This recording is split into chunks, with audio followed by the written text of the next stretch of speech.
नमस्कार विद्यार्थियों, कल हमने लेसन नंबर 3 पढ़ा था भारत में राष्ट्रवाद। और आज उसी लेसन नंबर 3 के क्वेश्चन आंसर करेंगे। तो चलिए करते हैं स्टार्ट। लेसन नंबर 3 के प्रश्न उत्तर। और क्वेश्चन नंबर 1 है, संक्षेप में लिखें या व्याख्या करें। नंबर 1, उपनिवेशों में राष्ट्रवाद के उदय की प्रक्रिया उपनिवेशवाद विरोधी आंदोलन से क्यों जुड़ी हुई थी। प्रश्न पूछ रहा है जहाँ उपनिवेश थे वहाँ राष्ट्रवाद का उदय हुआ। वो राष्ट्रवाद उदय की क्रिया एक प्रकार से उपनिवेश का विरोध कर रही थी। क्यों कर रही थी, चलिए पढ़ते हैं।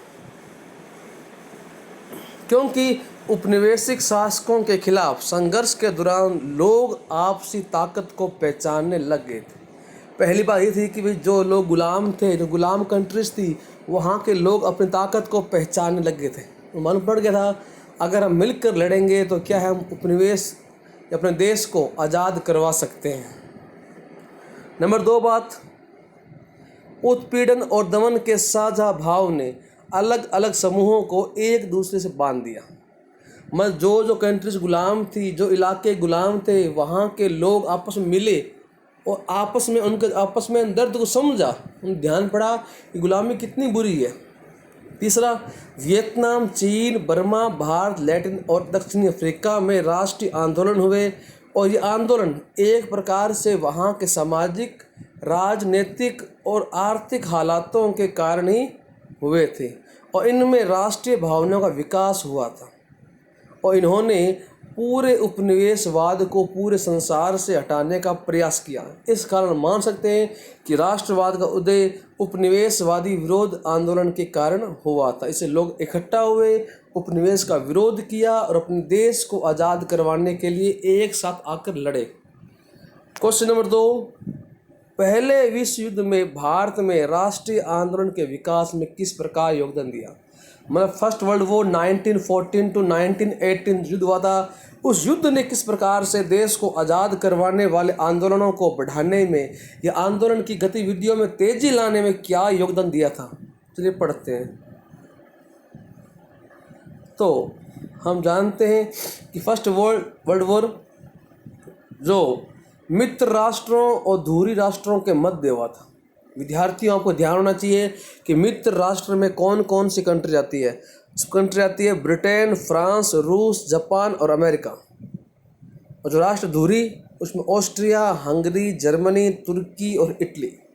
तो इनके मध्य फर्स्ट वर्ल्ड वॉर हुआ था, जिसका असर बहुत ही व्यापक पड़ा था। व्यापक असर। नंबर 1, भारतीयों का विश्व संपर्क। आप जानते हैं इस युद्ध में भारत की सेना या भारतीय लोगों की सेना है वो अंग्रेज़ों के लिए लड़ रही थी, क्योंकि अंग्रेज़ों को इस समय बहुत बड़ी मात्रा में सेना चाहिए थी। उन्होंने क्या किया, भारतीयों को अपनी सेना में शामिल किया और इस पहली बार हुआ कि इंडियन लोग विश्व के अलग अलग देशों के साथ इतनी बड़ी मात्रा में क्या संपर्क में आए। उनमें आत्मविश्वास जागा, उनमें संगठन की भावना जागी।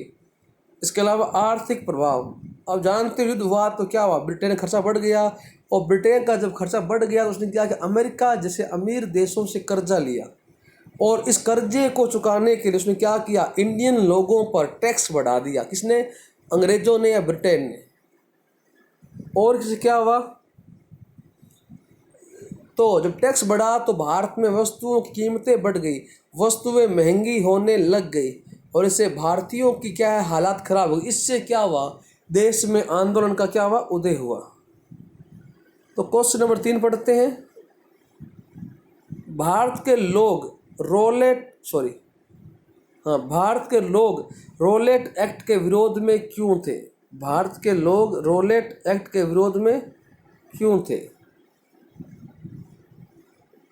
सॉरी विद्यार्थियों, पिछला प्रश्न पूरा नहीं हुआ है। इसके अलावा सांप्रदायिक ताकतें। खलीफा के प्रश्न पर सभी मुस्लिम अंग्रेजों के खिलाफ हो गए और गांधी जी ने अली बंधुओं के सहयोग से हिंदू मुस्लिम एकता को बढ़ावा दिया।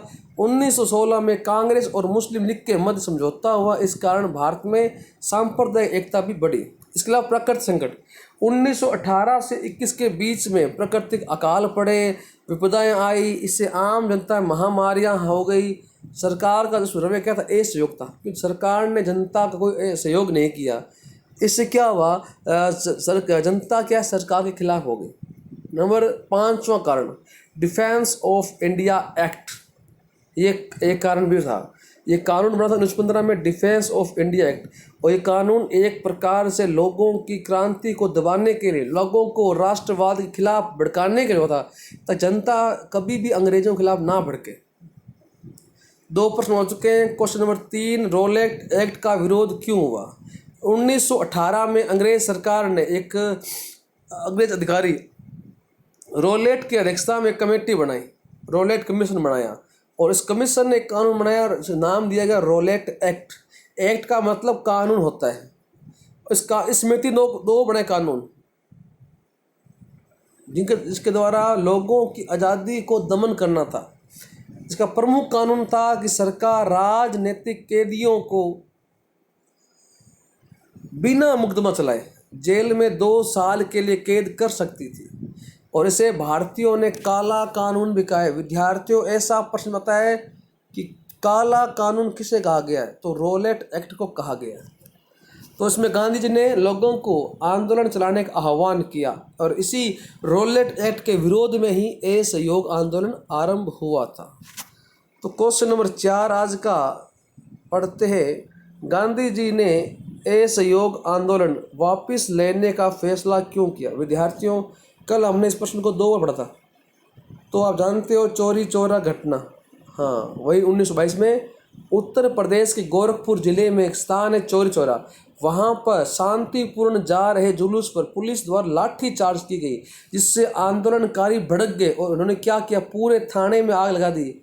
और जब इस घटना की जानकारी मिली महात्मा गांधी को, तो उन्होंने 12 फरवरी 1922 को इस आंदोलन को समाप्त करने की घोषणा कर दी। उन्हें लगा कि ये आंदोलन क्या है, अब हिंसा की ओर बढ़ रहा है, और गांधी जी हिंसा के खिलाफ थे, इसलिए क्या हुआ, इस आंदोलन को यहीं पर समाप्त कर दिया गया।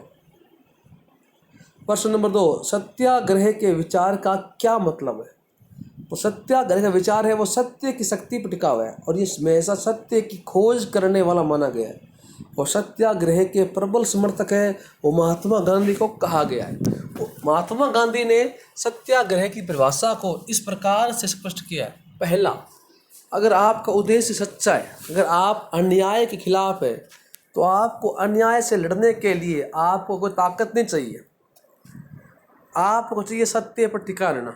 इसके अलावा प्रतिशोध की भावना या आक्रामकता का सहारा लिए बिना ही सत्याग्रह करने वाला संघर्ष में सफल हो सकता है। इसके अलावा अपने शत्रु की चेतना को हमें झंझोड़ना चाहिए।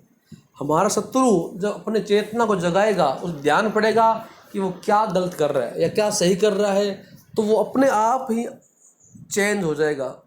हमें शत्रु को नहीं मारना, हमें उसकी जो मूल भावना है उसको समाप्त करना है। इसी को ही सत्याग्रह कहा है महात्मा गांधी ने। और लास्ट में कहा है, गांधी जी मानते थे अहिंसा का धर्म ही सभी भारतीयों को एक सूत्र में बांध सकता है। प्रश्न नंबर 3, निम्नलिखित पर अखबार के लिए रिपोर्ट लिखे। यहाँ आपको एक रिपोर्ट बनानी है। आप अंग्रेजी में रिपोर्ट पढ़ते हो कि आपको एक नोटिस, रिपोर्ट, ये पढ़े हमने कि रिपोर्ट बनी है भाई, आज स्कूल में कोई कैंप लग रहा है, उस पर रिपोर्ट बनाओ। तो यहाँ ठीक वैसे ही उन्होंने कहा आपको कि आप एक रिपोर्ट बनाएं। किस पर? पहली है जलियांवाला बाग पर। जलियांवाला घटना जानते हो, 1919 वाली घटना, डायर वाली घटना, वो सेम घटना है, तो बनाते रिपोर्ट। इसमें आप जानते हो रिपोर्ट को आप अखबार में छापते हो, तो उसमें आप मुख्यतः पहले आप एक अखबार के मालिक को बताओगे, तो नाम दोगे संपादक जो अखबार का ओनर है, उसको आप रिपोर्ट कर रहे हो। संपादक टाइम्स ऑफ इंडिया, ये अखबार का नाम है। कहाँ से आता है? दिल्ली से आता है। महोदय, आज 13 अप्रैल 1919 को शाम को जलियांवाला बाग में बहुत ही भयंकर हत्याकांड हुआ, जिसने मानवता को शर्मिंदा कर दिया। इसमें एक और अपने आप को सभ्य कहने वाले अंग्रेज थे, तो दूसरी ओर असभ्य भारतीय। इस घटना डॉक्टर सैफुद्दीन किचलू और डॉक्टर सत्यपाल की गिरफ्तारी के खिलाफ अमृतसर में एक सभा हुई थी, जहां पर सभा पर गोलाबारी की गई। इस समय 13 अप्रैल को बैसाखी वाले दिन, बैसाखी के मेले पर लोग इकट्ठा हुए थे सभा पर। जनरल डायर जो जालंधर के डिवीजन कमांडर थे, उन्होंने टुकड़ी के साथ पहुंचकर बिना किसी चेतावनी के निहत्थे लोगों पर गोलाबारी कर दी और 10 मिनट के अंदर चलने वाली इस गोलाबारी में लगभग 1000 के आसपास लोग मारे गए, जबकि सरकारी आंकड़े कहते हैं 379 लोग मारे गए। इस घटना से लोग भड़क गए हैं, लोगों में आक्रोश है और अमृतसर के कई भागों में क्या है, तनाव है। और इस तनाव से निपटने के लिए अंग्रेज़ सरकार ने पूरे पंजाब में मार्शल लॉ लागू कर दिया है। तो मैं निवेदन करती हूँ कि समाचार इस खबर को अखबार के मुख्य पृष्ठ पर छाप कर इस जानकारी को विश्व स्तर पर ध्यान में लाए।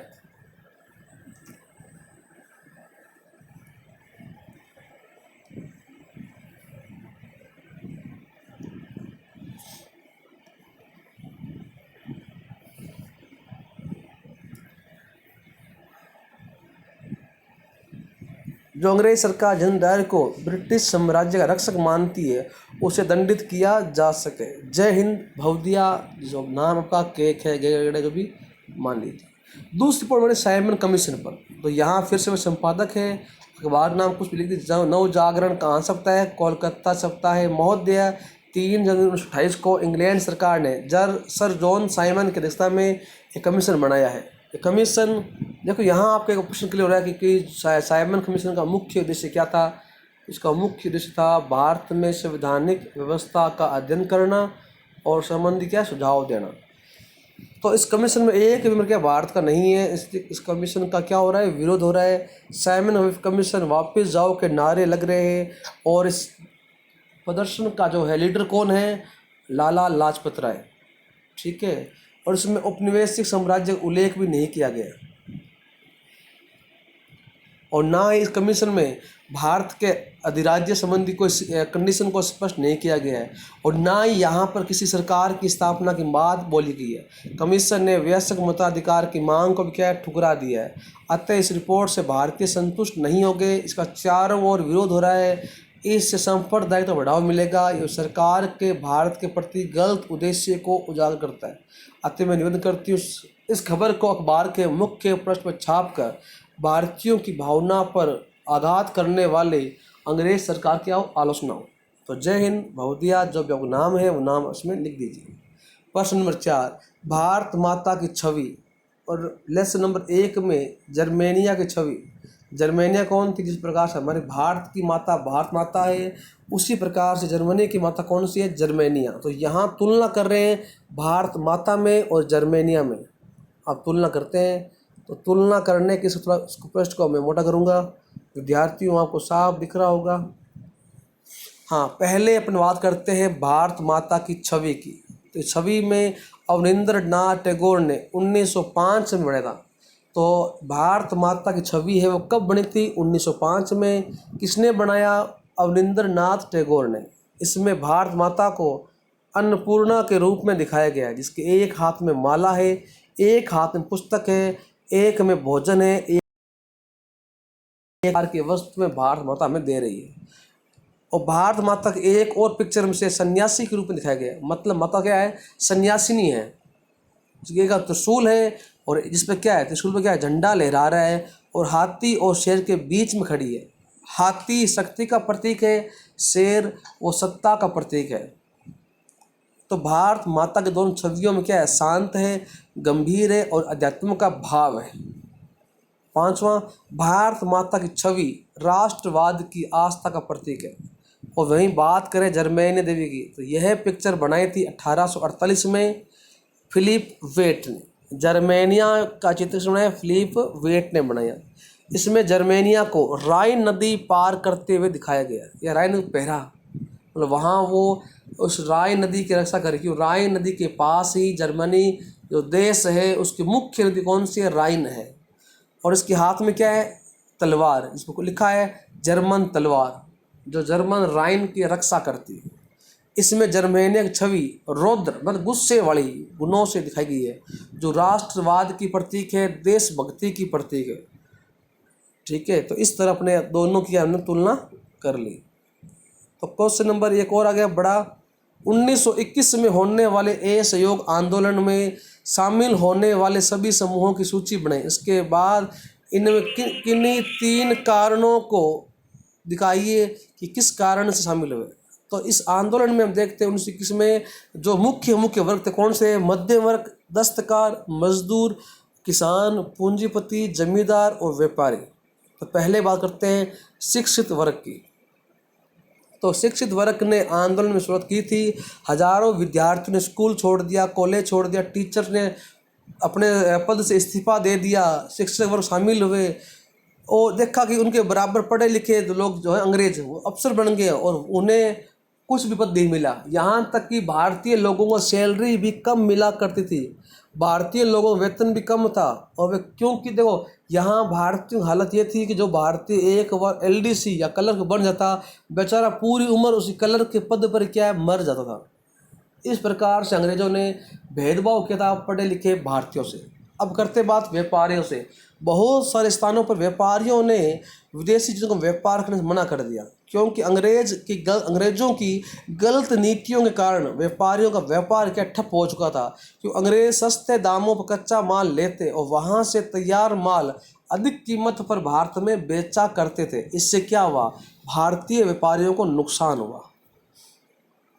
इसके अलावा सामान्य जनता, अब आम जनता ने बाहर से आने वाले कपड़ों का बहिष्कार किया, चीज़ों का बहिष्कार किया, शराब की दुकान की पिकेटिंग की। पिकेटिंग के बारे में आपको मैं कल बता चुका हूँ, वीडियो में देखना। लास्ट में मैंने महत्वपूर्ण शब्दार्थ में उसका उत्तर समझाया है। आम जनता अंग्रेज़ों के अत्याचार से तंग थी, बाहर के कपड़ों की होली चलाई गई और जनता ने बढ़ चढ़ के भाग लिया। फिर बगान मजदूर, मतलब बाग में काम करने मजदूर। गांधी जी की विचारधारा और स्वराज्य की धारणा जब मजदूरों को समझ में आई तो उन्होंने बागानों की 4 दीवारी से बाहर निकलकर आंदोलन में शामिल हुए। व अधिकारियों की अवहेलना करने लग गए, बागानों का काम छोड़ घर आने लग गए और गांधी विश्वास था कि गांधी राज आते ही उन्हें अपनी ज़मीनें मिल जाएगी। अब प्रश्न नंबर 2, एक और प्रश्न आ गया है। नमक यात्रा की चर्चा करते हुए बताइए ये किस प्रकार से उपनिवेशवाद के खिलाफ था, मतलब दांडी मार्च किस प्रकार से अंग्रेजों के खिलाफ थी। देखिए 31 जनवरी 1930 को महात्मा गांधी ने लॉर्ड इरविन को पत्र लिखा। इसमें इन्होंने 11 मांगे बताइए।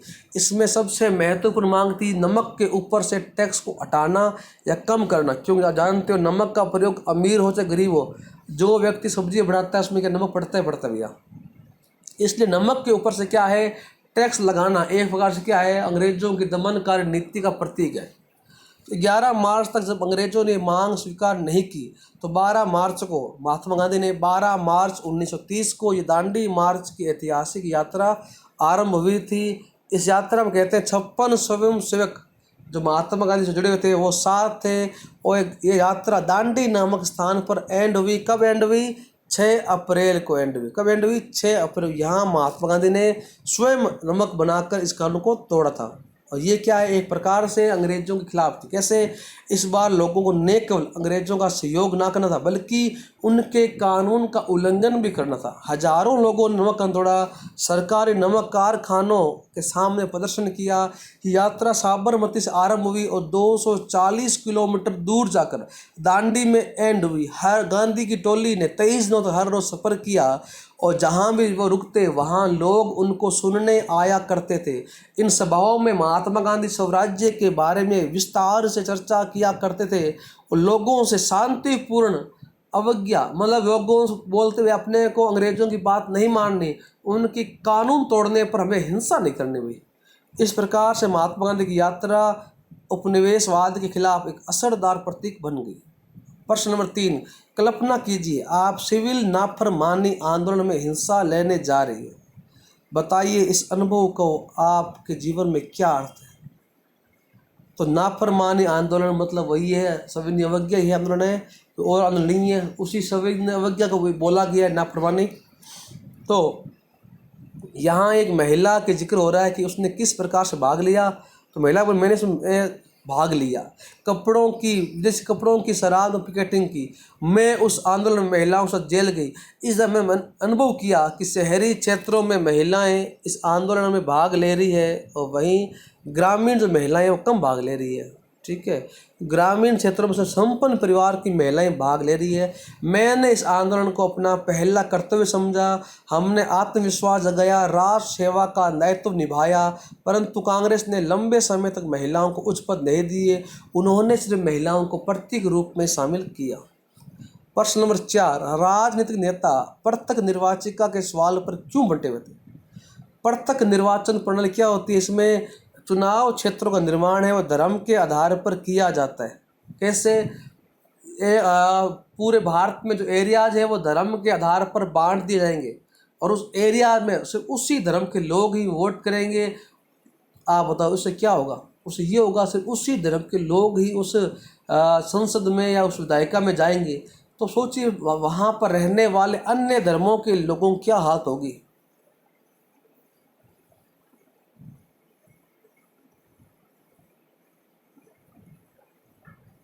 तो इसका विरोध क्या है? कांग्रेस कर रही थी। कांग्रेस प्रत्यक्ष निर्वाचन प्रणाली का विरोध कर रही थी। पहले अंग्रेजों ने केवल हिंदू मुसलमानों का अलग बनाना चाहा, पर बाद में इन्होंने हरिजनों को भी हिंदुओं से अलग निर्वाचन कर दिया।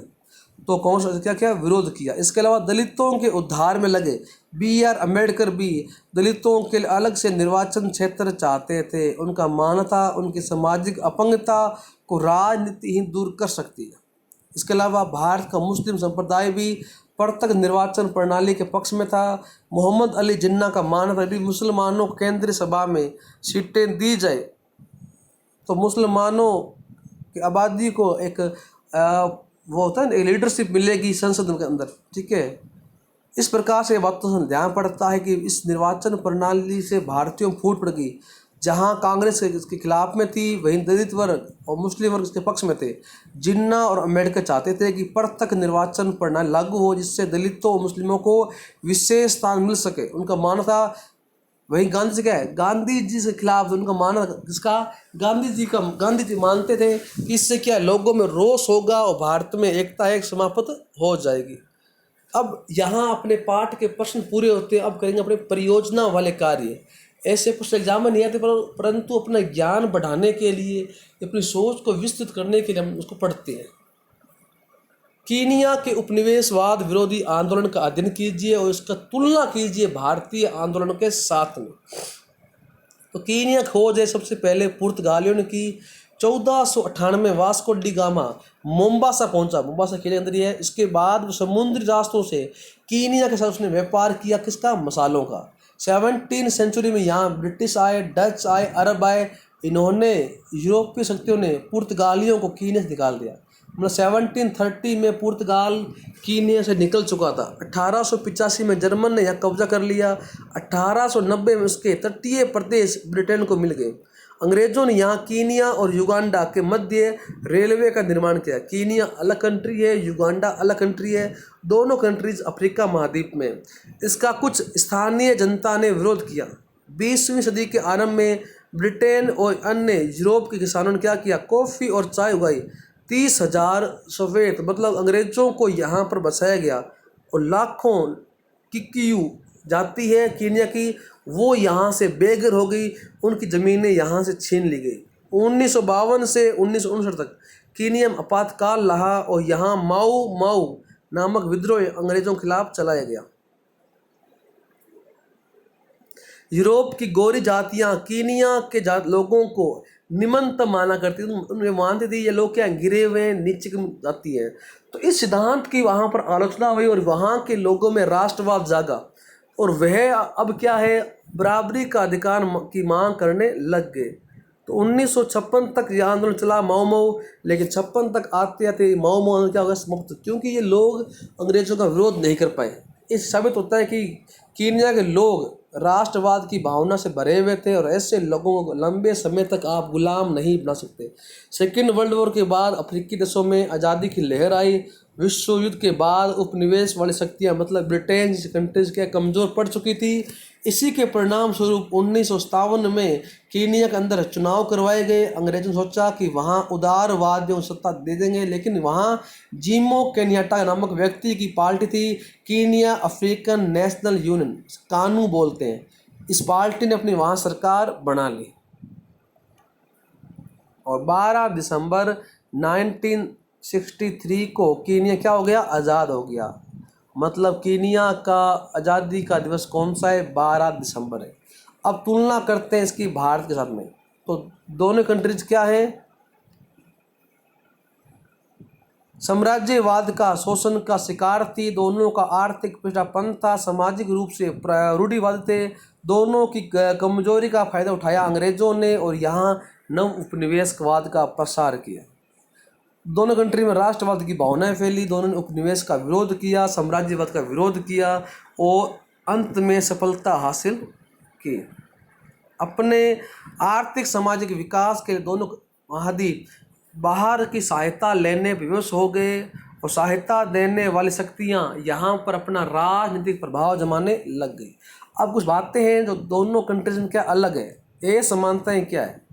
तो भारत का राष्ट्रवाद कीनिया के मुकाबले क्या है, अधिक परिपक्व था। यहाँ के सभी लोगों ने भाग लेता। भारत के लोग जाति, धर्म और भाषा के आधार पर बंटे हुए थे, लेकिन देश के नाम पर सब क्या थे, एक थे। वहीं कीनिया के लोगों में जो आंदोलन चलाया था वो वहाँ की विशेष जाति ने ही चलाया था। और क्यों चलाया, क्योंकि उन जाति का जो रोजी रोटी थी, उनका काम धंधा था, उनकी ज़मीनें थी, वो अंग्रेज़ों ने छीन ली थी। तो इन विद्रोहों में एकता दिखाई नहीं देती, जबकि भारत में क्या एकता दिखाई देती है। इसके अलावा भारत में राष्ट्रीय आंदोलन बिना हिंसा के रहे। कुछ एक आंदोलन छोड़ दे तो यहाँ पर बिल्कुल भी हिंसा नहीं हुई थी। यहाँ महात्मा गांधी जैसे चमत्कार नेता थे जो अहिंसा के पुजारी थे। वहीं कीनिया में रंग भेद और कबीलेवाद की समस्या थी। कीनिया के नेता क्या थे, उग्र अधिक थे, मतलब गुस्से वाले या हमलावर टाइप के अधिक थे। जहाँ भारत में राष्ट्रीय आंदोलन का कारण यहाँ के पढ़े लिखे लोगों द्वारा राष्ट्रीय चेतना का प्रसार करना था, वहीं यहाँ के प्रबुद्ध लोगों ने फ्रांसीसी क्रांति से रूसी क्रांति सीखा। वहीं कीनिया में क्या था, कीनिया भारत में शिक्षा का प्रसार अधिक था, लेकिन कीनिया में विचारों का प्रसार बहुत लेट हुआ। वहाँ राष्ट्रवाद के विचार थोड़ी देर से पहले। इस प्रकार से कीनिया और भारत के आंदोलन में बहुत फर्क है।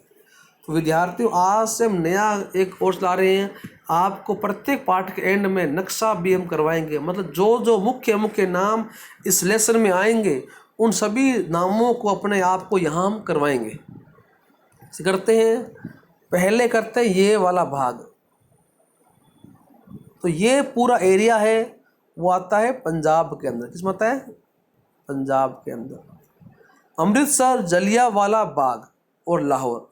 विद्यार्थियों ध्यान रखना भाई, वर्तमान में जो लाहौर है वो चला गया है पाकिस्तान में। कहाँ चला गया है, पाकिस्तान में। नक्शा आपसे पूछते हैं, आपसे कोई शहर का नाम दे देंगे, आपको वो नक्शे में बढ़ना पड़ेगा। फिर करते बात चौरी चौरा की। ये जो एरिया है वो आता है यूपी के अंदर। कहाँ आता है, यूपी में। फिर है चंपारण। चंपारण आता है कहाँ पर, बिहार में।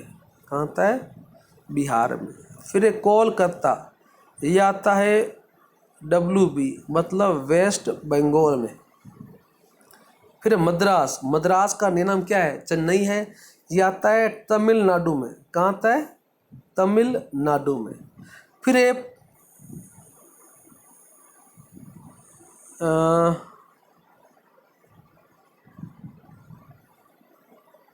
एरिया ये आता है गुजरात में। कहाँ आता है, गुजरात में। खेड़ा, अहमदाबाद, डांडी और बारडोली। फिर नागपुर, नागपुर आता है महाराष्ट्र में। कहाँ आता है, महाराष्ट्र में। तो विद्यार्थियों, आपको ये नक्शे का तरीका कैसा लगा, ताकि अगर आपको पसंद आए तो हम इसे आगे बढ़ाएंगे। क्योंकि विद्यार्थियों देखो भाई, नक्शे के नंबर एक प्रकार से फ्री के होते हैं। आपको ध्यान हो कि अमुक स्थान कौन से जगह पर है तो आप कुछ ही पलों में उस स्थान को भर सकते हो। तो विद्यार्थियों बताना जरूर भाई। तो विद्यार्थियों, ये आज अपना लेसन नंबर 3 भी क्या है, कंप्लीट हो चुका है। कल पढ़ेगा लेसन नंबर 4। तो विद्यार्थियों, आपको लेसन पसंद आया तो लाइक कीजिए, कमेंट कीजिए, शेयर कीजिए। धन्यवाद।